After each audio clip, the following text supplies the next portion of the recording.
Welcome everybody to Too Legit to Crit, a tabletop role-playing podcast hosted by two guys who would be level 20 if hopes, dreams, the mood, and good vibes all had XP values. Nice. I apologize for the delay in getting started, as it would seem that Justin had some technical difficulties that we couldn't really kind of work around, and as you can see, he's conspicuously absent. But I am instead joined by the powerhouse of positivity himself, Stephan Kelly, aka Bald Beastie. How's it going, man? How are you? I'm good, Awesome. thank you. I'm good. It's awesome. Man, it is an honor to have you on here with us today. Thanks. It's great to be here. I appreciate it. I loved all of the hype on Threads. I appreciate all that good stuff. And plus, your show is awesome and hilarious. And I've been telling all my friends. So I appreciate that. Hopefully they're watching. Fingers crossed, hopefully. And hopefully, hey, Stephan's friends, how's it going? There's normally like me and somebody else here who hates Winnie the Pooh for some weird reason. But he's not joining us today. So, but Stephan, why don't you tell us a bit about yourself?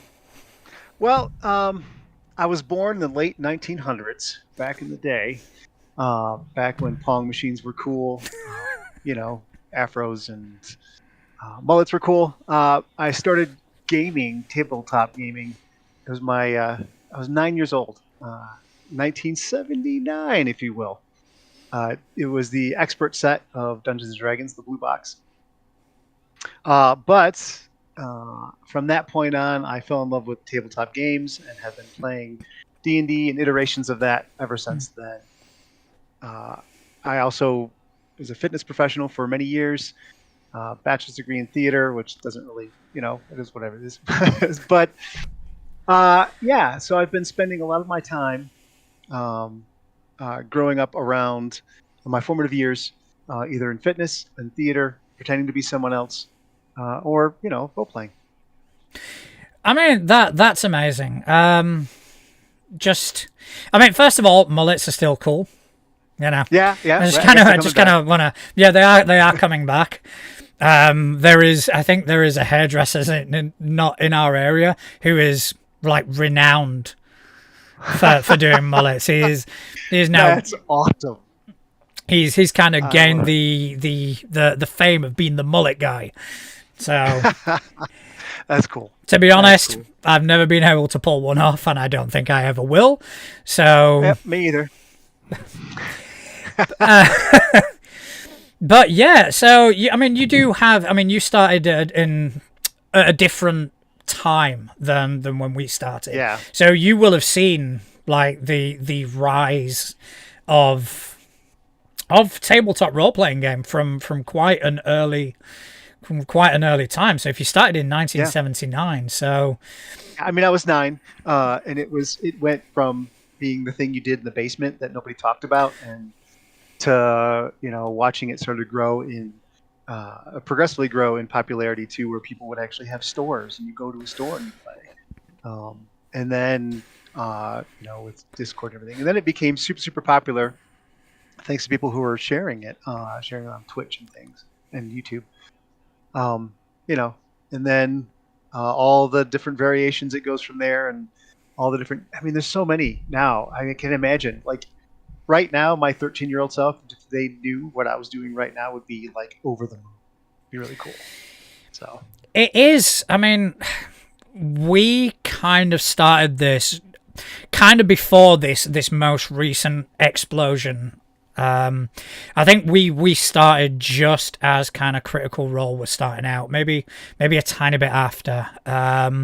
Same as like Glass Cannon and Adventure Zone and all these like major sort of forces behind this resurgence.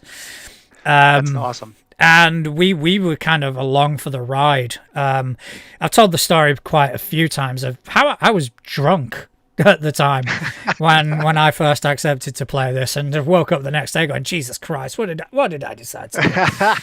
And lo and behold, 8 years later, here I am with a podcast.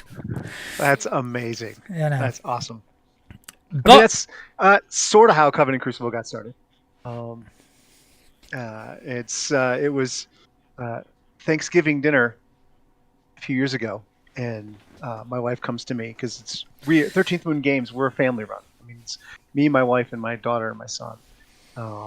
And it was she comes to me Thanksgiving. It was Thanksgiving break, and she comes to me. She says, "So, how would you feel about taking our relationship to the next level?" I mean, even before she even got the word level out, I'm like, "Yes, right, of course," because I'm a guy, and I'm again super excited about everything. And then she said, "Well, how would you feel about writing a tabletop game with me?" I'm like, "Let's do it."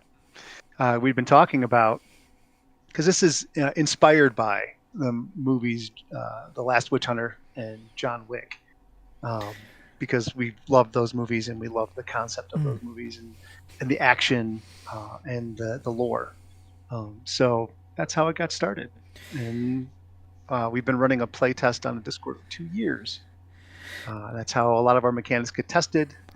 A lot of our wonderful play testers really work to break the mechanics that I write so that I can then adjust them, which is great, and I love it. I'm here for it. I mean, that is probably the tagline that kind of jumped out to me. It's The Last Witch Hunter meets John Wick, and I was like, right, I'm fucking there for that. You know? That's what I always like to say is, like, because the art is so beautiful, and I cannot talk up my daughter enough. She's amazing digital artist. She did all the art for the first book, the core rule book, and she's doing all the art for this expansion. But it's like as if those two movies got together and had a really pretty baby. That'd be this book. That'd be this game. I mean, you mentioned the artwork. The artwork is something else. You know, it really stands out. It's got a unique. There's almost like a graphic novel sort of characteristic to it that it just kind of pops the moment you see it, and you know that is some serious talent there. Yeah, that's what I say. I keep telling her. That's what I thought. I thank you for that. And I'll make sure I pass that on. She'll be very happy. Please do, because it is impressive.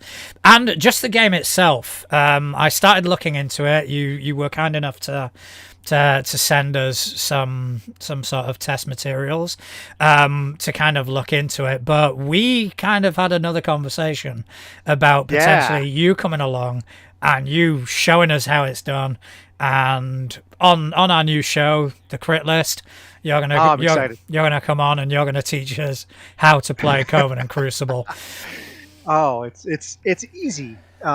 It's easy. There's a learning curve. I say that a lot because at the beginning there's a lot of math. I mean, not a lot of math. There's math involved. The system itself it's an additive, trying to roll under a certain target number. So you have the 4 attributes, you have the 9 skills, and then you have each skill has 7 sub skills underneath it. So there's a lot of stuff at play, and it can look daunting, but once you get the hang of it, like you know that you have to add all these things, and then you have modifiers. Once you get that number, you can just write that number down somewhere, and then whenever you have to roll that number, you just say, okay, I need to roll underneath that number on 2 12-sided dice. 12-sided dice, because the D12s did not get enough love. Yeah, that's because dice pools. I've seen D10 dice pools. I've seen D6 dice pools. I've seen D100s, but D12s doesn't get enough love. Right. That's what I thought, and so I'm like, let's do it that way. And we did, and it works. No, I think it's fantastic. So, what was the let's kind of go back to the beginning. Sure. And I'm all over the place. Sorry, man. Thanksgiving dinner. Yep. Your lovely wife comes up to you and says, "Let's take this to the next level. Let's write a system." Yep. Where do you go from there? Did you already have something in mind, or was? Well, please. That's a good question. Oh no, I'm excited about this. So if I cut you off, I apologize. And if I start talking too fast, just say, "Hey, man, I can't understand the thing you're saying. Slow down." So, because I live for this, I'm excited about this. And so, we had talked before when we were watching the Last Witch Hunter, and we saw it. We watched it a couple times every year or so. we'll watch it, and we look at it and we're like, it'd be really cool to run a game in this world. Like, yeah, okay, and we talk about it, and then we just forget about it. The next thing comes along, and then we watch the John Wick series. We're like, this is really. I love the combat. I love how devastating and brutal and quick, but yet and potentially lethal it is. But it's just so cinematic. They're doing whacked out stuff. So so we then that happened. The pink-haired Dynamo that is my wife. She asked me that, and I was like, okay, let's do this. And so we started writing and talking and collaborating. And even to this day, like even last week, we sat down, we were sitting together, lounging and talking about stuff and taking notes about house lore and things. And so we took it from there, and we had to come up with, well, how are we going to do the mechanics? How are we going to do this? And I did not want it to be another roll this and add this, or roll this and add this, or try to get, whatever. And so, because people are so used to D20 nowadays, and it's not bad. I mean, it works for what it's supposed to. But I wanted something different. I wanted something that could be unique in a way. And it turns out that the D12, that's part of the impetus for the D12s as well. But I do love the D12s, and just something about them. And 2 of them, which is great. So it's all you need, 2 D12s. So that's how it started. We collaborated. We spent the next few months writing, and then we asked some of our friends that we usually game with on Discord to come with us and form a playtest group and see if they wanted to try it out. And that's how it started. That's where we went, and we've been rolling from there. We do a playtest. We do one over voice on Wednesday nights and over text on Friday nights. And we've been doing that pretty steady for the last 2 years. We took a small hiatus with it. So once you once you get the sort of the sort of world, so let's kind of go to kind of like the lore side of things. Oh yeah. So tell us about the world of this game. Tell us about. Well, yeah, it's we really enjoyed again the idea of the Continentals from the John Wick series. These hotels that were neutral ground, safe places, hospitality. So we kind of incorporated an idea similar to that. The idea of the world, it's modern day. Storytellers feel free to include what aspects of the modern day they want. But the majority of it is that you've got this world where witchcraft and magic is a skill that is learned like any other skill, like programming. Or and learning another language, stuff like that. It's present. Everybody has the potential to do it. It's not like somebody woke up and they're a witch because they can cast these powers or whatever. It's very much that you are. Everyone has potential to learn how to cast magic, but it takes time and effort and skill, much like pursuing a degree in programming or a programming career. I use programming a lot because that's one of the most challenging things I could ever think of. So yeah, that's the core of it. Is that magic exists, and it has existed for centuries. It's existed for a long time, but it hasn't been organized until for the last few hundred years. And so these witches, because you can be a witch, known witch. Like I'm a witch. I'm known for summoning magic or for divination, alchemy, stuff like that. Or you can be I'm a guard who casts magic, so to help me spot intruders better or something. So you don't have to be a witch, but everybody has potential to cast spells. You don't have to cast spells. You can be a non-caster, which is totally fine too. The game is sort of geared toward spellcraft and witchcraft and magic, but it's not. And we have a character in our playtest who's been playing for over a year that's never cast a spell and doesn't cast magic. Yeah. So it's possible.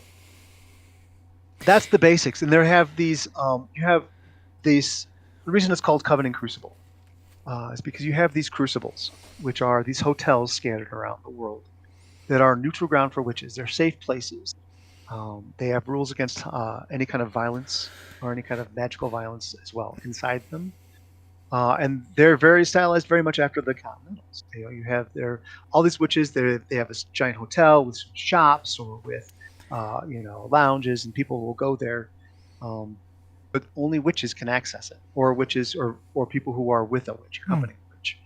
So again, that's that safe space. And then there's the Coven. As you might imagine, witches would organize into groups, especially back before they were popular. Yeah. And they were hunted. And so they were very, very secretive. And so they would form in these little groups, these circles, and then these circles would grow, or they were members of a family that were witches. They would then create these houses. There are 9 major witch houses, and they, together with a few independent witches, and then somebody put in charge, so they call him the CEO. They formed the Coven, which is essentially a big corporation, and it should have this dark megacorp kind of feel to it. It's like, yeah, these are witches and they're supposed to represent witches and disputes and things, but corporation, and they have a board of directors, and they have the CEO, and they have all this stuff. And so and they always want to absorb everything, right? And the Continental's like, nope, we're neutral, you can't absorb us. And they tried. We even wrote a bit of lore recently that's going to be in the Unbound about a military assault on on a couple of the crucibles. Yeah. And it failed. And so then, there's all sorts of stuff to go. I don't want to give too much away yet, but no, of course. But yeah, no, it's the world, and my wife does a lot of the lore writing. I do the mechanics. I'm the math guy. She's the lore. But yeah, it's full of, and that's what the expansion is really going to bring to life. It's a lot of the stuff we are expanding on, the houses, expanding on the planes of existence, expanding on all of that stuff, and introducing a couple of new rules, and there will be also an addendum of sorts that's going to be that I'm going to put up on Drive-Thru-RPG for free, so that because I think we mentioned this before we got on when we were running the Kickstarter for this, we had most of it written already. Just like for this one, we had most of it already. We've been working on it all summer and the last few months. So it's mostly finished. We're not writing anything new. Essentially, we're just fleshing stuff out. Yeah. But it was a year ago, I had a major heart attack, and during the first few days of the Kickstarter, and so that kind of had an impact on how things progressed. And we set a deadline for us to publish it that I think was a bit eager. Yeah. And so we got it out on time. It was a few months, which is pretty quick from what I hear. But there were some errors, and there were some things that it was a bit rushed. So there are some things that are incongruous with it, but the addendum will fix that, and the new rules will help expand upon that too. So it's exciting. it sounds massively exciting. And you said it was a family-run company. So did the company get created at the same time that you guys went, we're going to build a system, or were you already kind of established beforehand? No, the company came about after we started running this thing, creating this, and the company itself came about shortly, a few months before we actually did the first Kickstarter. When we're like, okay, this is going to be it, and this is how we're going to do it, and everybody gets paid. Yeah. So we by the Art Goblin, she loves going by the Art Goblin. It's my daughter. She gets paid for the art that she does, and then once everything gets done, we all get paid for it. Writing, mechanics. My son, who is going on 13, he does a lot of stuff with the Discord. Okay. Because he's pretty technical. He's tech savvy. I'm not. So, I watch a couple YouTube videos and I'm good. That's about it. So we could have done with him when Justin's internet crapped out. He might have been able to help, but if he wasn't busy with schoolwork right now. But yeah, and then my wife, she is like I mentioned, she's a published author. Yeah. She's a pagan author, and so she gets to pull a lot of stuff from that experience and her experience into this to put into the core book, which we did, and then put into this expansion. And it helps a lot, I think, to have that perspective, because in the game, magic is intentional. Yeah. It has to. It's powered by intention. It's not, a lot of times it's not visible. It's, unless you're sitting there with a grimoire in your hand and pointing at your target, casting a spell at them, they're not going to know you're doing anything until they get hurt or until something happens to them. So yeah, kind of that's sorry. So kind of leaning on the magic element, because a lot of systems that come out now, they always kind of come under criticism because they are based on Vancian magic. Is Coven Crucible like that, or is there any way of kind of managing the resource of magic? That's the interesting. We've had discussions about that. Magic is how we've kind of come up with this is that magic is fleeting. Magic is not permanent. You can't permanently change someone into a toad. You can't permanently do this with that. The only permanent abilities that are around are things that are forged with magic items. Yeah. Things like Durandal, which is Roland's sword, or Excalibur, or something like that. But magic is measured, like magic duration is measured in minutes. There's no magical pool. There's no, like, I have a finite amount of spell points, and once I'm out of spell points, I can't do anything. Yeah. That's not it. Magic is all about intention, and you can cast it because it's a skill that you've learned. I mean, obviously, a programmer is going to eventually fall asleep because they're tired, because their body's physically tired. They're not like they ran out of programming juice, right? Yeah. I didn't run out of writing juice, so I'm not going to run out of magic juice. It's you can always cast magic. There's no limit to that. The only limitation of what you can do and how you do it is based on what your levels in the subskill are, which are the foci. It's really that's not to get too into mechanics, but which I can do, but that's it's how well you succeed is based on the subskill that you have. So if I'm a master diviner, I'm going to have a lot of levels in divination. Yeah. I'm gonna be when I succeed, it's going to be phenomenally well. I'm going to get a really good success. Whereas somebody who maybe only has a level or two in it is going to struggle a bit. Is going to struggle a bit more. And so there is. So the way I'm understanding it is that there is an element of it where spells can fail. Oh yeah, absolutely. The mechanics of it is, I tried to keep it simple. Yeah. Right? Mechanics of it is, you have a target number that is generated by your own stats. Yeah. And you try to roll under that target number on 2d12. Now, if you succeed, well, then you've succeeded. That's great. And how well you succeed, again, is based on that subskill level. But there could be modifiers. So it's a lot different, say, casting a spell on someone who's sitting right in front of you than maybe divining where that person's going to be a day from now. And so there are difficulty ratings assigned that the storyteller will assign. And what those difficulty ratings impact what your target number is. So let's say, just to throw something out there, let's say a character's trying to divine the future, which is risky at best. And the storyteller assigns a hard difficulty. That hard difficulty translates to target number being halved. So all of a sudden you may have had a 28, which you can always roll under 2d12, but all of a sudden it's now a 14. Right. Under that, right? Under 2d12 is going to be a bit of a challenge. And if you fail, well, then you fail. You didn't get it. But if you succeed, well, then hooray, good for you.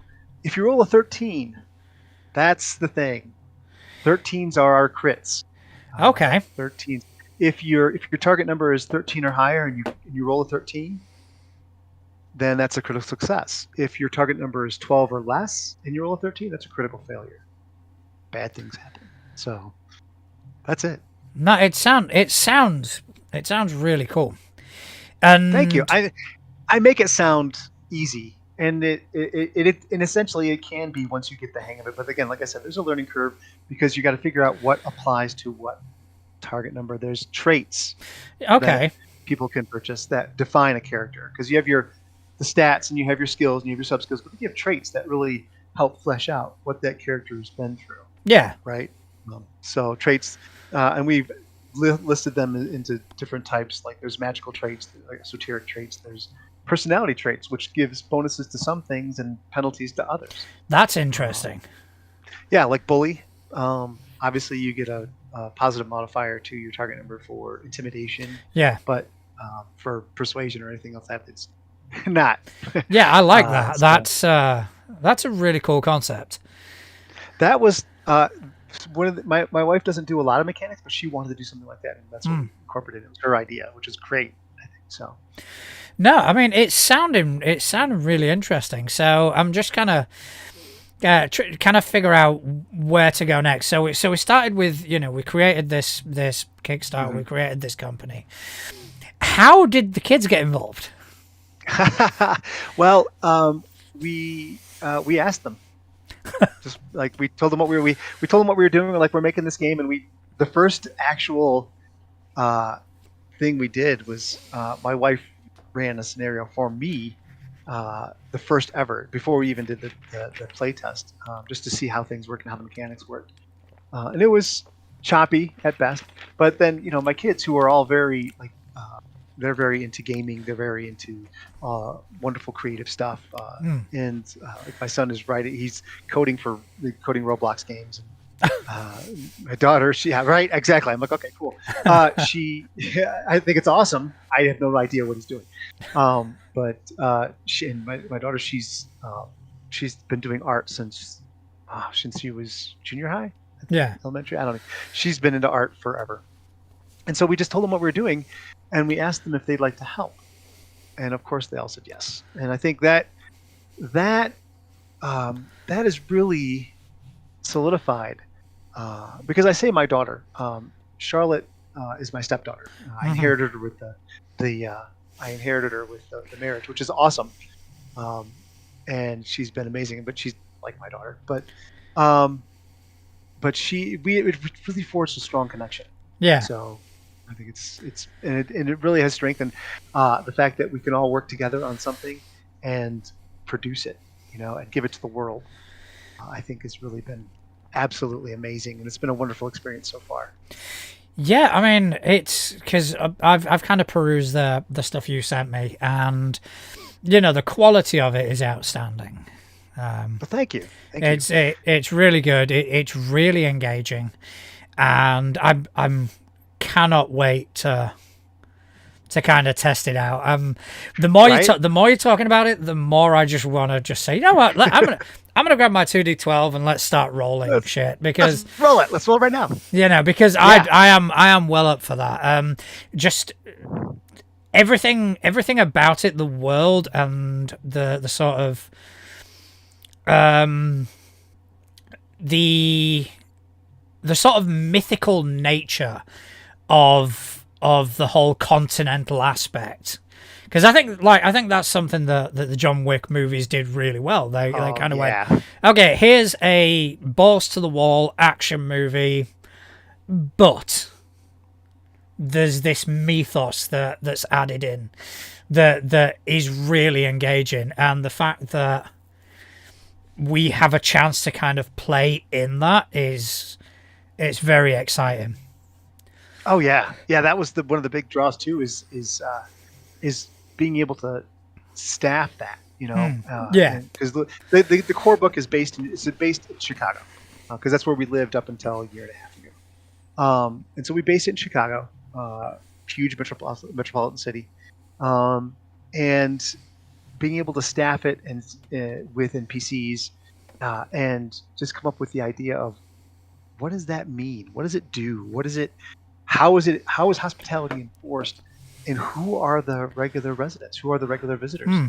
There's one of our I love my favorite NPC. One of my favorite NPCs. His name is Polaris. He's in the core book. He's a Merlin from the Merlin house, who is essentially stays in the Crucible. Okay. why, and that means he's incredibly wealthy. Why he's staying in the Crucible is interesting. There's a bit of lore that hasn't really been explored. Like, he could be living out here. He obviously, there's other reasons, but and he gives reasons publicly. But what's the real reason, right? Yeah.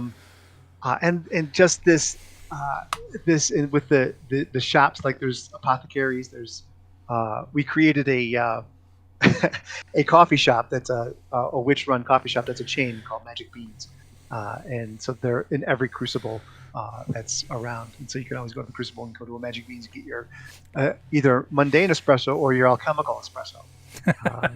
I'm going to take an alchemical, like 100%. Right, exactly. Exactly. So that was just one of the really cool things to work on, and I loved about helping write some of the lore, coming up with some of the ideas for the lore behind the history of the Crucibles, which you'll see in the expansion. So. Right. So, can you tell us if, like what you were saying before about, what is the real reason for this guy and what he was doing? Is that something that you have written in the lore, or is that something that you've kind of left somewhat vague for? A bit of both. A little column A, a little okay. column B. It's because my wife came up with the NPC, and so he tells everybody, well, it's because Merlins. I have to go with a little bit of a detail with Merlins. The House Merlin, they're all about misdirection. They are very flamboyant. They dress up in wizard hats, pointy wizard hats, and big gray beards, and they have this image that they present, and everybody's like, "That's ridiculous," but it's what they do. Yeah. But they do that so that people they're focused on their costume and their outfit or their appearance rather than what they're actually doing, which is a lot of behind the scenes work. And the reason why someone would be living in a Crucible is because hospitality. You can't come into a Crucible and just try to assassinate somebody. You saw what happened in the Wick movies and Continental. Yeah. But so there's reasons why he might have pissed off the wrong people or pissed off the wrong witches. Maybe there's a bounty on him that's been for or whatever. So there's some history there. I can't tell you exactly. Part of it is because it's still hidden in the writing, and there's still plots and stuff. And just in case any of our playtesters are watching, they don't want to give too much away. No, that's absolutely fine. But yeah, so there's reasons. And they are not just because he doesn't like wearing it, because he doesn't look like a Merlin. Yeah. The picture that we've assigned him in the playtest is Ian McShane. Okay. Yeah. Fair enough. So he's usually there, and he only wears the beard and the hat for official occasions. Yeah. Here, and he never leaves the Crucible unless somebody demands it to him. But yeah, so that's the tidbit about Polaris, who's again, he's in the core book. He's a lot of fun to role play. I got to role play him a couple of times when I took over for a bit, running their playtest. But for the most part, I get to play in the playtest, which is awesome because I get to use the mechanics and see them broken. No, I mean, that was because we did speak to another designer months ago, and one of his, he kind of had this idea of me running a game in his system, but the way it's kind of planned out, I don't have time to kind of... It's hard. Just learn a new system without having played it first. So that's kind of... I like your idea for the new show, right? That's the grit list. That's going to be awesome. I'm going to watch the episodes. It's going to be great. That's kind of what inspired it, of kind of going, right, I don't have the time to learn all these systems that we want to play, but there are people out there who know them. There are people out there who design them, and who are excited about them. who better to kind of learn a system from the people who actually wrote it. So we've already spoken to yourself, and you have very gracefully accepted our invitation and will be joining us. Oh yeah, that's awesome. I'm excited. We do have one of the other players. He's actually in the chat right now. Oh great! I don't see the chat. I'm sorry. He is Couch. He is. Oh, Couch! Yay! Hi, Couch. You're awesome, man. So yeah, he's going to be joining us in that game as well, and we're just really, really looking forward to it. And I'm everything you're telling me is just making me want to play it more and more. That's awesome. That is awesome. Well, one of the things too I wanted to talk about. I don't want to go into mechanics too much because it can be boring. Because people are like, oh, okay, it's strength. No, not to me. Talk mechanics all you want. That's fine. The idea behind this is like, people. There's a thing going around. You get people that are talk about power gaming and min maxing. The idea behind Coven Crucible is that there is no such thing as min maxing because you are supposed to play a specialist. Yeah. The way the character creation rules are created or were designed are that you're not going to be able to be a really good jack of all trades. You're designed to be a specialist. Like you're a hacker, you're a hitter, you're a diviner, you're a hexer. Anything. You're a survivalist. You are an acrobat, a fighter, whatever. A socialite. You're a criminal. You are all of these. You have in the creation. You are designed to be a specialist. So the idea is to come together as a team. So it's you can either make a character and then meet up with other players who have made other characters, and then you can play that way, or you can all sit around together in a session 0 and say who wants to be what specialist. Yeah. And then they talk about it, and they create these specialists, which I think is either one is fun. I enjoy, and oh look, all rogues, great. But that's the idea, is they're specialists. And then because I'm a big geek and I love acronyms, I took the 4 stats, which is your 4 attributes, right? Right. Which is like how where normally you see the 6 from D&D or something. There's will. There's body, there's agility, and there's magic. Those are the 4. I put it that way because I like that it's spelled wabam, and so that's easy for me to remember. That's fair enough. Right. So the will is your mental acuity. Your body is obviously your body. Your agility is obviously your agility, and your magic is obviously magic. It's very simple. Those range from 1 to 7. Yeah. Right. And then you have the 9 skills, which if they go like academics, artistic, athletics, magic, martial, social, strategic, technical, and underworld. Those are the 9 skills, and those range from 1 to 13 levels. And then you have, don't ask me to no, I can imagine. Yeah. Right? But then there's each skill has sub skills. And so you assign levels to the sub-skills as you create your character, the specialist. And you select those. And then you have traits, which define, maybe you're strong-willed, maybe you're huge size, healthy, sturdy, things like that. Wealthy, maybe you're a billionaire. Who knows? So could you give us an example of one of the sub-skills? So, for example, if I say academics... There's academics, there's linguistics, lore, computers, history, parapsychology, things like that, theology. Yeah. The reason why we did it this way, like that's a lot, and it could be daunting. Again, that's where people get a bit, little hesitant or reticent. Yeah. Because there's 63 sub-skills. Where am I going to put my levels? And I only have 63 levels to put in these. What's going on? Well, that's okay. Because we look at what you want to do and how you want to make this character, what you want this character to be, what you want to specialize in. But the reason we also did it that way is because, it's a lot. But during gameplay, if you encountered a thing and the storyteller says, okay, give me let's say you're trying to break into someplace and the door is locked. Okay. Or no, let's say you're in the subway and you see somebody and you want to pick their pocket. Okay, cool. Well, the storyteller will say, okay, well, give me an agility plus athletics plus sleight of hand. And then the player can say, well, I designed my character to be a criminal, so can I instead maybe roll agility plus underworld plus larceny? And then you can say, yeah, sure. Or if the storyteller thinks it's appropriate, you can.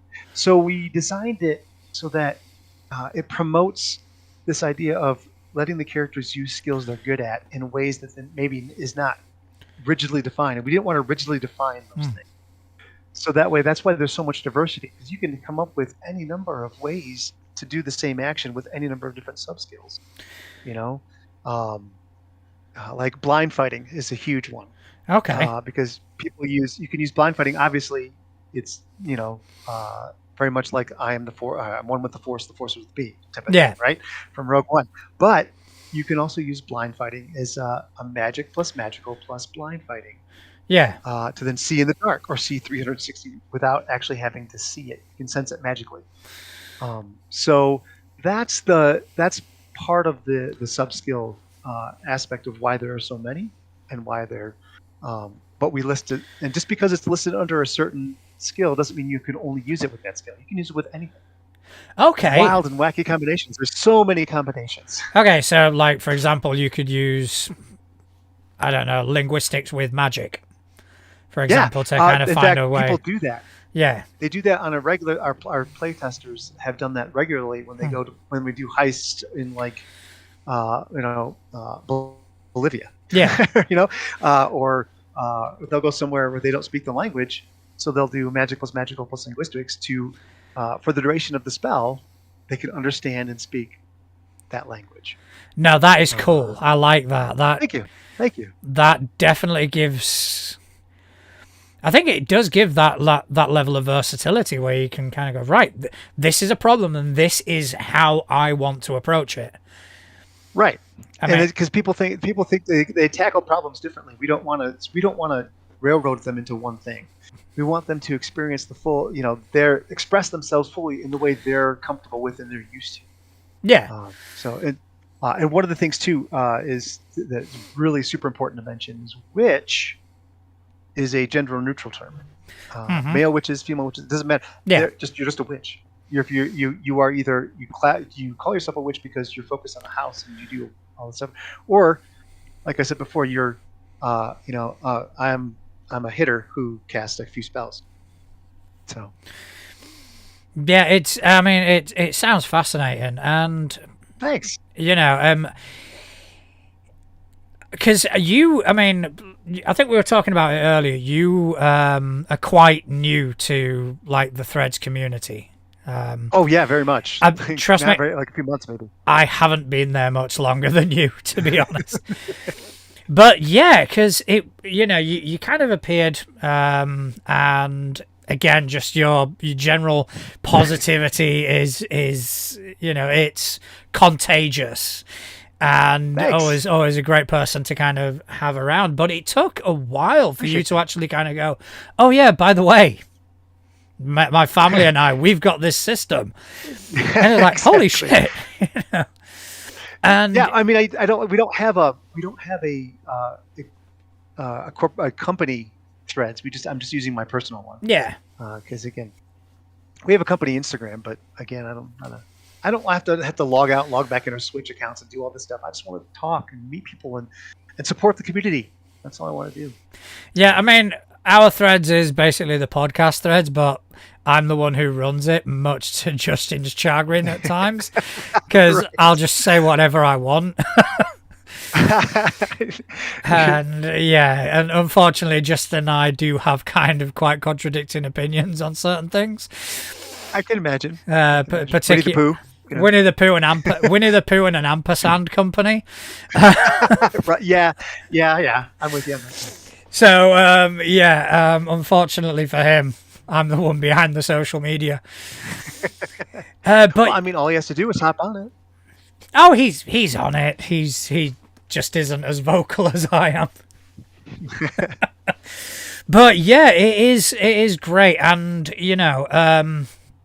talk to us about Unbound. This is obviously Kickstarter. You've just been funded. Yep. Talk to us about what prompted Unbound. How did that kind of start off? Well, it started off with us wanting to do an addendum, and then but we have all this stuff. Like we have these houses and this lore, and it's not really expanded. We really want to expand on it, and it's a lot of stuff in the core book is very Eurocentric, only because we didn't want to appropriate any kind of culture that we're not familiar with, right? Yeah. So, and that was one of the criticisms, was that it's very Eurocentric. Well, yeah, it is, and that's on purpose because we don't want to appropriate. Yeah. The goal is to get that. We would love to be able to hit that international stretch goal where we do international houses and international lore, so that we can then reach out to people from those cultures and say, "Hey, can we have a conversation? And maybe you can. This is what we're doing. Maybe you can help us put it into this book." And of course, we pay them, um, but have sensitivity readers, have things like that where people can then see representations of their culture in a way that is not appropriating, not Yeah. offensive, and something that really helps them identify with this system and this game, and maybe do something really cool and fun. So that's where the Unbound started. Yeah. What's in it currently, and also, we we had one of our playtesters took the game and ran it at a convention, which was really awesome. And they then came back to us with feedback that everybody wanted to play werewolves and vampires. Like, okay, cool. Really? And they're really into. Well, one of the things too is a familiar. Like, there's a witch, you can have a familiar. That's animals, and most of them are normal animals, sometimes supernatural animals. So they were really into choosing their animal, and one of the things that's going to be in Unbound, one of the scenarios is it's called Familiars to the Rescue, where the witches get trapped, and so they all get to roleplay their familiars for a session to help them. So it's kind of cool. We did that in the playtest, and it was phenomenal. It was so much fun. So so that's going to be in the Unbound. There's going to be a lot more scenarios. I wrote a lot more traits. Yeah. a lot more traits. A few new mechanics. Redefining some of the mechanics, which is also going to be the free addendum, like ritual casting. Like I mentioned, magic is fleeting. Magic lasts in minutes. You cast a spell, it's only going to last minutes. And if you ritually cast a spell, it lasts hours. Okay. Magic items last. Yeah. So that's why we don't have like spell slots, because magic is fleeting. Yeah, I can cast a spell to convince someone that this $1 bill is a $100 bill, but 15 minutes later, they're going to look at their drawer and go, "Why is this $1 bill in here? This person gave me a 1." And then it's going to be, or something to that effect. Yeah. So, yeah. And so Unbound is going to have that. It's going to have a lot more twist. It's also going to be tailored toward higher level campaigns, because we've been running the playtest for 2 years. So you can imagine 13 XP every month for 24 months is a lot of XP on a character sheet. They're pretty powerful witches. So we needed to come up with some ideas. For something bigger, more, So I came up with combo traits, which are traits that combine when you have reached your cap level in your sub skills. Yeah. Two magical sub skills, you can then buy this trait, which gives you an additional ability. Okay. And then we expand upon the planes of existence. We mentioned them. They have a very brief write-up in the core book, but we've expanded upon them and really fleshed them out. To where it's and added new traits associated with them, so that you can explore these areas. You may not want to, but one of the cool things that I really enjoyed was that we have, obviously the Fey plane. There's Infernal plane where demons come from, and then there's the Astral plane, which is horrifyingly dangerous and terrifying. But then there's the Internet. The Internet is considered its own plane of existence. That's amazing. Yeah, and so there's techno witches who, there's hackers, and then there's magical hackers, and then there's techno witches who, there's a house of techno witches that they planar travel to the internet, basically projecting themselves into the internet, which is kind of neat. That just sounds fucking awesome. Thank you. I'm excited about it. I mean, me too. I want to play that. Oh, absolutely. We can talk about all that, because when we do the idea, one of the things that's also coming with the Kickstarter, one of the add-ons, was that if you buy one of the add-ons, which is I think $100 add-on, you get a 1-year subscription to play. I'm starting in February. We're starting a game on our official Discord server of Coven Crucible. It's a once a month, second Saturday of every month. Is going to be a big gathering, and there's going to be plot and everything. But then you have access to the server 24/7, so you can do soft role play with all your friends. You can actually then say, "Hey, I have my circle of friends. We would like to run a scenario. Can we hire you as a storyteller? Absolutely. It's a flat $10 a month per person, or Yeah. $10 a month for your subscription for that, and that's and then you get your own private downtime channel, because there's downtime actions. You get help with character creation, and then the once a month game, and then access to the soft RP areas where you can role play with other players at any time. So that's going to be in the that's what the Kickstarter is. Not really mentioned in Unbound, but that's one of the things that I'm pretty excited for. And that because of that, obviously the rules have to be ready by February. And so I'm going to have a write-up of the rules. That's not going to be the full-fledged, PDF or hard copy, but the rules will be in a format of a sectional format, a PDF, so it's easy access. Everybody can access it. And then, so when we do the actual play with you guys with the crit list, it's going to be those rules as well. So yeah, I mean, we're looking forward to it, and even more now. You said techno. Thank you. You said techno witches, and that's what I want to be. It's awesome. I've had a lot, and we've play tested it a little bit. We haven't really delved too much into it, but we're going to be doing that sometime in the near future before the game actually starts, just to make sure the mechanics are sound. Yeah. But it's the same as planar travel. I mean, we've created all sorts of like denizens specifically for the internet. Instead of demons, they're daemons, DAEMONS. Yes. And they're basically like code that's in a form that will.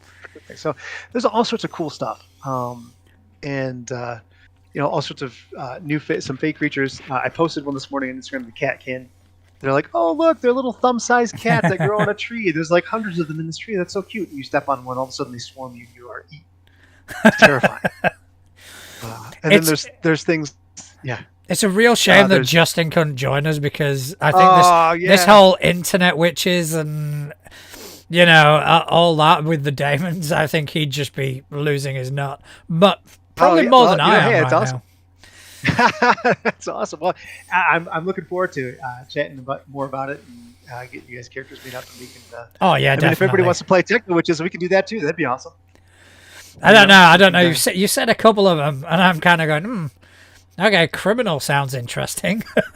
That too. Yeah. Oh yeah. Yeah. One of the playtests we have one of the houses is the Baba Yagas, as you might imagine, are scary, terrifying. And they in Chicago, the Wednesday night playtest, the voice group, they're known as It's Crime Time, because that's what they do. They recently orchestrated a heist from the Federal Reserve in Chicago. They stole like $100 million.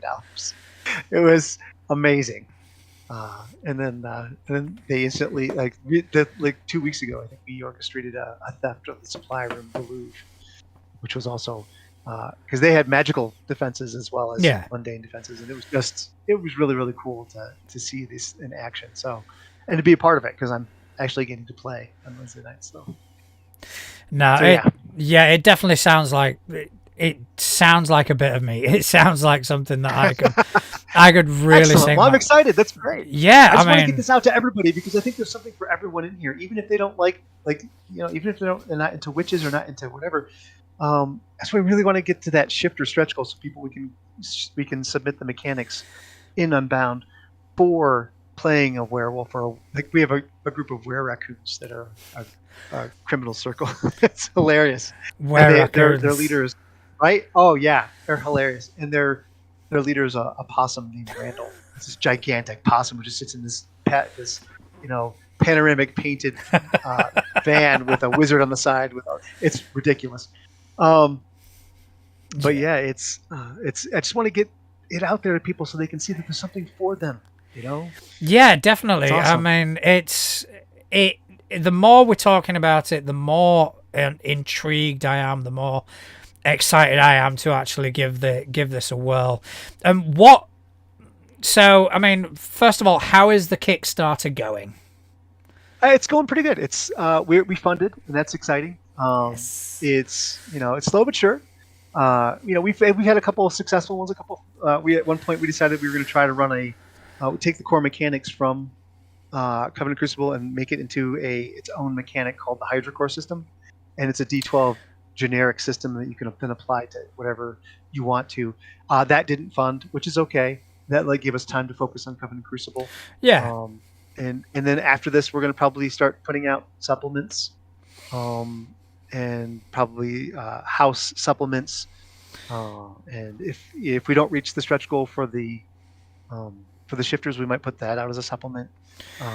It's all about getting stuff out there for people to be able to apply to this, to play something they want to play. So hopefully, but right now the Kickstarter's going good. We have 7 more days, and I'm hoping that we can hit that that stretch goal for the shifters. I'd love to hit the international one. That would be phenomenal. We reached out to a few of the people in real people in the different communities. There's a friend of ours named James Devine, who's a poem reader. We reached out to him, and he's graciously allowed us to use him as an NPC. Amazing. We reached out, right? And then Jonathan Galvez, who runs the Instagram Latinos Against Spooky Shit. Yeah. He agreed to let us use his likeness as an NPC. And so one of the scenarios. If you want to use me, go for it. Excellent. That'd be awesome. Excellent. I appreciate that. Yeah, man. Just go wild. That's one of the things too. Well, one of the reasons is because there's this thing called the Witch Expo that happens in Chicago every year, where it's like a convention for witches, but not just for witches. It's the public can come. It spreads,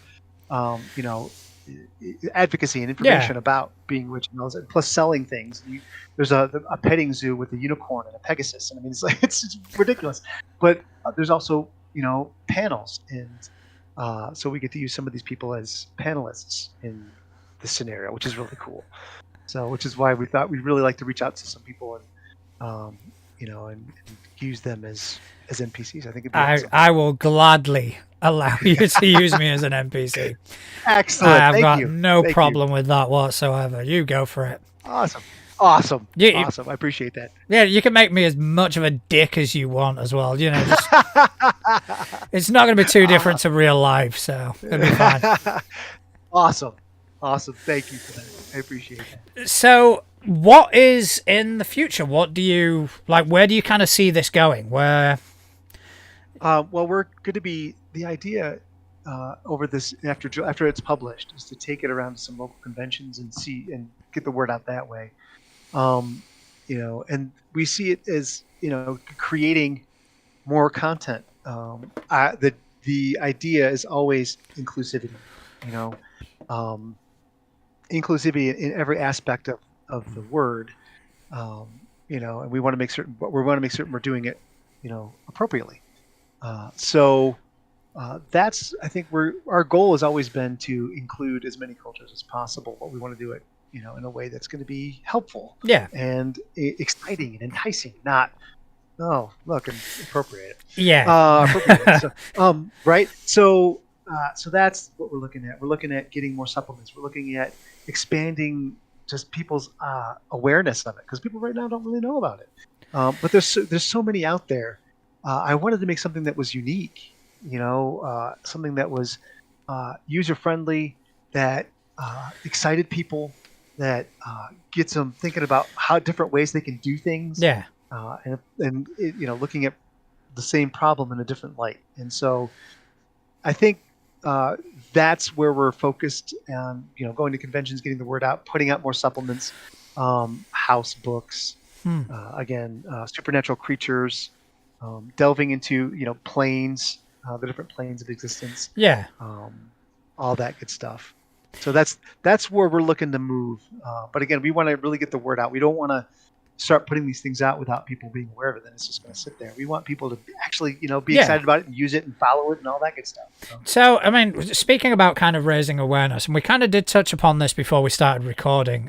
We did mention Threads. We mentioned how Threads has just kind of become the de facto sort of place for anybody who has got that sort of artistic or tabletop role-playing game inclination. Everybody just kind of seems to kind of conglomerate there. Have you seen it the awareness for Coven Crucible. Have you seen it? Have you seen an increase in that since kind of jumping on Yes. Threads? Ever since I started on Threads talking about it, we've seen people start following the Kickstarter, which is good. We've seen people interested in it, and that's really been helpful. And so, absolutely, it has been. Well, plus the ttrpg community on Threads is just phenomenal. I can't Yeah. speak highly enough about them. Welcoming, inclusive, friendly, understanding, a real sense of community. Yeah. And not just in the name, but in deed as well, which is really where I'm at. You can say a lot of things, but it's the actions that really show, and they've just been phenomenal. And the positivity. And that's why I love going on there, and which I wholeheartedly love the fact that you said a powerhouse of positivity, and I appreciate that. It's a wonderful compliment from you. But it's how I live my life, and I want to share that with other people, and other people are like that there as well. And it's amazing that you can just get this. You say contagious, and it is. It is. It's one of the good It contagious, is. right? It's amazing. And you get It's excited. I mean, and so then to see that grow, and you can get all that momentum and get that positivity momentum going, and then just people feel supported, and it's it's the downside, of course, is that when things don't succeed, that's hard. Yeah. All the positivity of the world may not be able to change a certain thing, and that's okay. But the fact that if it doesn't succeed, everyone who is there before is still going to be there after, and they're still going to want to support you. So that's what's cool about it. That's what I love. I've seen that on Threads, and it's wonderful. Yeah, I mean, Threads for us was a game changer.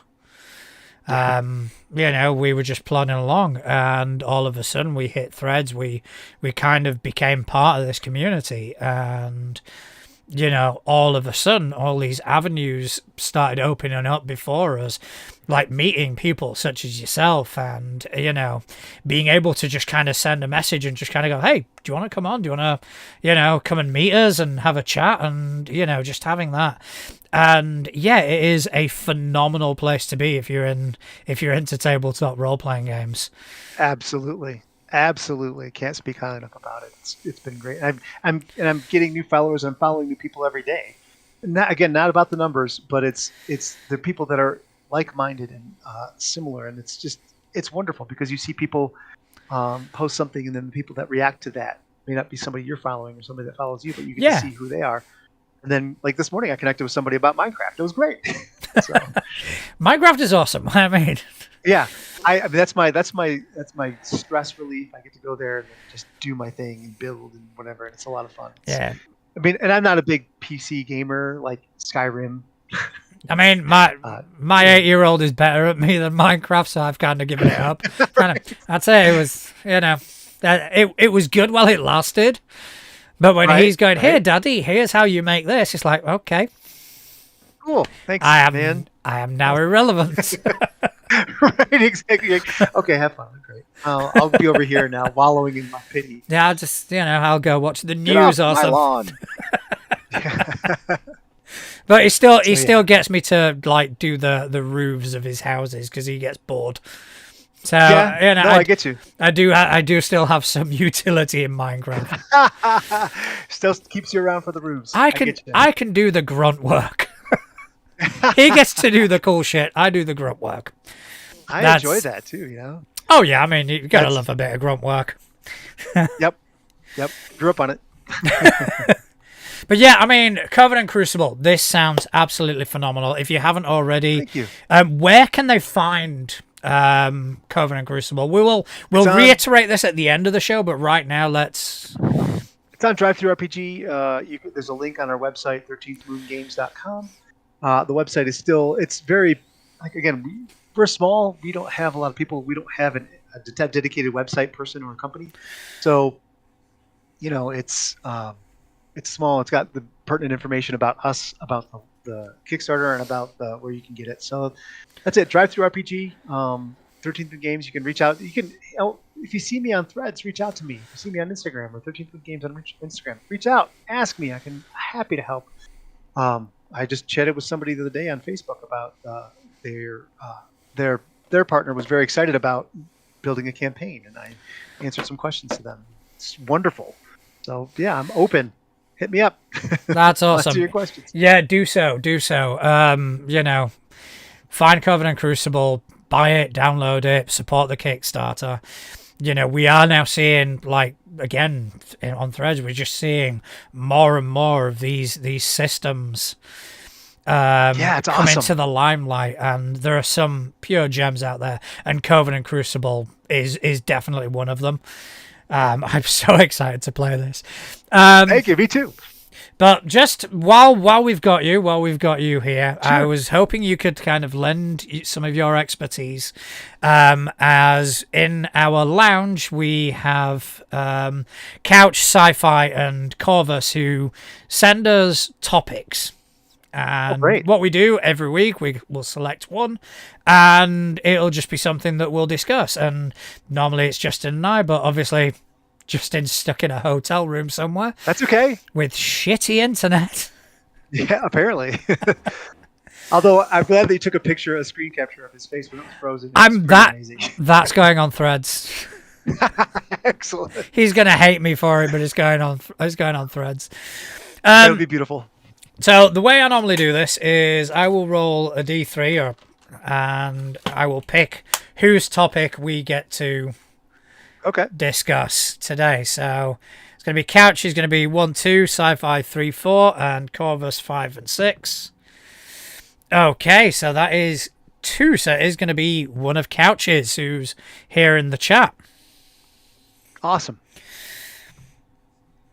Okay, so this is one that I think's fantastic.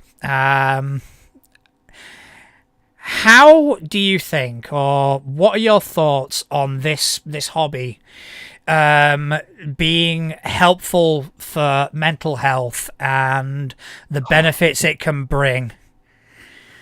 Oh, I think it's amazing, especially if you have. I think it can be amazing, but it can also it's a double-edged sword because you can join a group that can be a bit caustic sometimes, and that's not saying that that's a thing, but it's just with people. So there are some times where it can be more harmful than good, but for the most part, if you have a really if you've built an inclusive, safe role-playing space, I think it can be tremendous because you can work through some of those things through a character, and you can see other people work through some of these things that maybe you're feeling and see how it's handled and supported by the group around them. And I think for one of the biggest things about mental health that I've seen is just knowing that somebody else feels similar or has similar issues than you, and they speak about it. Yeah. So seeing that come through through character role play, through aftercare, which is super important, through checking in, through making sure that there's things in place so that if, say, a scene gets a bit too difficult, they can say, well, I gotta step back for a minute, and we can stop, or we can, that person can step away, or however you want to do it. Yeah. So, but how it can help is, and again, I'm not a mental health professional, so I don't have all of the cool things. But what I can say is that I think it's super, super helpful for, particularly folks that I've seen that are having trouble, maybe transitioning, or folks who are having self, body image, things like that, where they can then portray and see how it's accepted, and see it being accepted, and seeing that there are people out there that'll support that. So yeah, definitely a positive. It's much more helpful than harmful. Now, again, there are groups and there are people out there that can be caustic, but that's with everything. Yeah. But finding that safe place where it's really meshes, and you feel and I feel really strongly that our playtest group is of that. So I mean, I do agree, and I do think that yes, unfortunately there are toxic elements, like in any sort of subculture, in any sort of group there are toxic elements, but I feel quite encouraged that toxicity is definitely getting pushed out. It's definitely something that it will never see the end of it, 100%. Right. But we are seeing more and more tables kind of going, right, this is an inclusive table. This is a safe space. And yes, exactly. I mean, I can speak from personal experience. When I first started in this hobby, wasn't the best. Wasn't going through the sort of best time of my life. Things were kind of falling apart a bit at the seams. Obviously, not helped entirely by obviously, addiction issues and alcoholism, but this kind of hobby, it gave me that once a week escape. It gave me that 4 or 5 hours a week.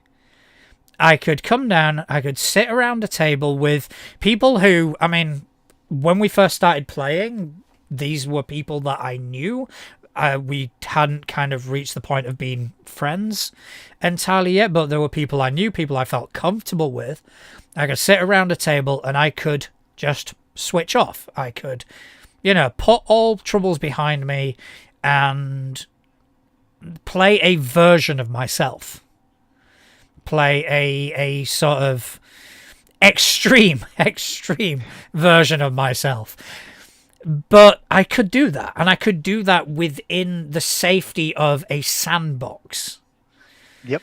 And I could explore avenues, and I could explore reactions, and I could react. And then those 5 hours a week became 5 hours a week with hours here and there during the week that are interspersed when I'm thinking about my character, when I'm thinking about a level up, when I'm thinking about, what feat I'm going to take next. And, and it just slowly kind of crept in. And it did help me, to a certain degree, compartmentalize the things I was going through and give me the ability to kind of go, right now I'm going to put this here while I do something else. Yep. And then I'm gonna kind of go back to this. Then I'm not gonna leave it. I'm gonna go back and I'm gonna address this. But right now, I've got important things to take care of, and it did help me kind of find that focus and find that sort of drive to kind of, not necessarily push through anything, but at the same time deal with the things I was having to deal with in an orderly fashion without it becoming too overwhelming. That's amazing. Yeah, exactly. Like, you have that one thing that you're looking forward to. That may be that one thing may get you through the week. Sometimes it's that one thing, just one, that will get somebody through, and that's what's amazing, And then, that's a really good point you brought up, I think, too, being able to compartmentalize. Like, look, I know I've got all these problems over here going on, but for these next few hours, those are out there. And right now I am in here, and I am in this moment, and I am in this character, and I get to do the fun thing, and that it's okay that I get to do this fun thing even with all the other stuff that's happening. That's completely all right, because it's important. It helps, and it's fun, and it shouldn't have to be all work all the time. So. Yeah, exactly. And because of this, not only that, but I've never been a very social person. Still aren't, and that's probably never going to change.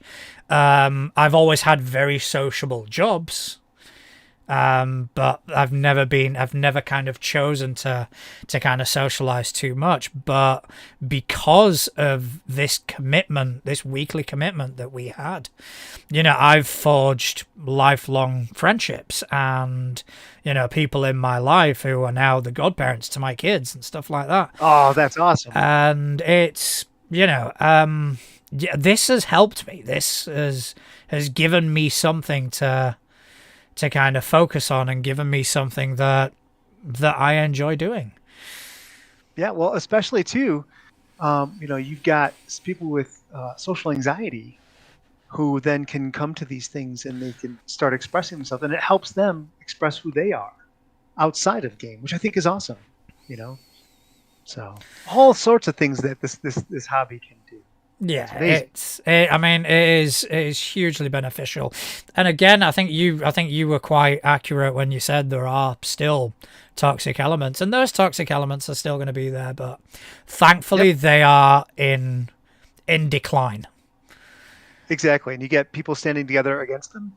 It's amazing. Yeah, exactly. You know, one person steps out of line, and now it's a case of you're dealing with a lot of us now. You're dealing with a vast majority of people going, no, this isn't good. This isn't right. This is wrong. And it's phenomenal to see. And you know, and I said to you before we started, this is the greatest game ever. It is. It absolutely is. It's one that I'm very fortunate that I get to work in the industry. And I tried. I tried working in 9 to 5. I tried working the outside gigs, and it always comes back to this, and so this is where we're at. Yeah, it's awesome. Yeah, and long may it continue. Yes, right, exactly. Long may it continue. I expect to see a lot more from Coven Crucible. Oh, I'm hoping that's the plan. I'm quite confident that we will. I'm quite, I think thank you. I think you guys are onto something here, and I think you are. I hope so. That's my belief. Yeah, I think we are too. And I believe in it. I mean, I put it out there, and now just getting people to see it, and I think the crit list, doing the actual play, getting people see it. We were talking about doing one of those as well, like recording a session and posting it out there. But I think, nowadays with everybody doing that, I think that would be the way to go. Yeah, I think so. And, and hopefully any sort of exposure that we can help give. I appreciate it. Everything. We have been fortunate to find these systems that without threads we wouldn't have found. And, right. We kind of want other people to see this. I want however many people watching this episode today kind of going, the internet as a plane of existence. I like that. Because I think that I could play a witch that goes there. Yes, that is just fucking inspired. Thank you. Well, my wife and I grew up on the movie Hackers, so I was mentioning that movie today. No, sorry, it was yesterday before my Pathfinder game. It was like it's one of those '90s movies that is just incredibly '90s. Yep. Yeah. Hack the Planet, baby. Hack the Planet. That and the other one we came with, and this is a bit of a deeper dive, but Prayer of the Roller Boys. I don't. That sounds familiar, but I can't. That was a Corey Haim. Oh, and they were all rollerblading. It was awesome. Rollerblading. Oh yeah, that was you know what? That was with young Jack Black, wasn't it?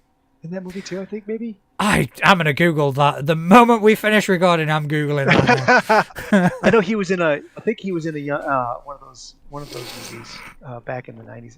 I forget the name of it, but yeah, maybe it was. I don't remember. It's been a while. I've forgotten more than I can remember right now. Yeah. I just recently found the original, like the 80s Conan, and so I've been watching that. Oh, really? Yeah. Yeah, so. That's awesome. But I do believe that's all we've got time for here tonight. So I just wanted so much fun. Thank you so much. No, I mean, Stephan, thank you ever so much for joining us. Once again, do you want to kind of reiterate where people can find you on the internet, where they can find 13th Moon Games, where they can find Coven Crucible? Just let people know where they can take part and how to. It's 13thmoongames.com is the website, and I think those have links to our Instagram. Bald Beastie on Threads. I share the same image basically for all of my social media. So if you see me doing the push-up with my son on the back, that's going to be me, some bald guy doing a push-up. And then let's see, Bald Beastie on Threads, 13th Moon Games on Instagram, Bald Beastie on Instagram, Bald Beastie on Facebook. I think that's all we have for social media wise. The drive-through RPG for Coven and Crucible. That's where we're going to put the free PDF for the addendum once it's all finished. And then Kickstarter. Just look up Coven and Crucible. Use the ampersand, Coven ampersand Crucible on Kickstarter, and you'll find us over there, Unbound. That's where we're at. Come say hi. Yeah, definitely, people, get involved. Let's kind of get this next stretch goal. I want to see this shifter. Yeah, right. Oh, that's the mechanics for it are a lot. Come on, we got this. Yeah. Let's share it. Share those links. That's all. Yeah. If people want to share it, that's great. If people want to contribute, that's awesome. But sharing, getting the word out there, that's the biggest thing. Yeah, definitely. So, tell your friends about Coven and Crucible. Right. You can play a exactly John Wick witch who travels to the plane of the internet. We had one of the guys, one of the characters, actually avoid getting shot by shooting the bullet out of the air. So you can do that. I mean, come on. I mean, that should be a tagline. Just have that. Just have that as a tagline. You want to shoot bullets out of the air? This is the system for you. There you go. Well, thank you so much for having me. I appreciate it. It's been a great chat with you, John. No, not to worry. As for me, you can find me at Natural Juan at dice.camp on Mastodon.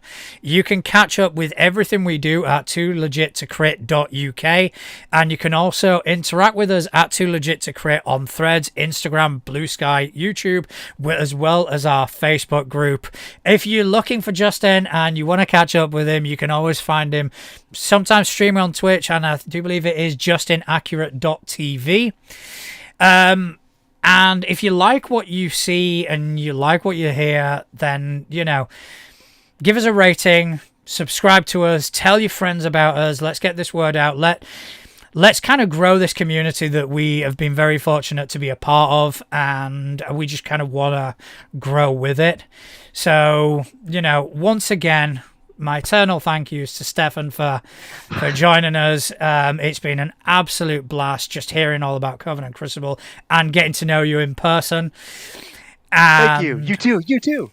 It's been my pleasure. It really has.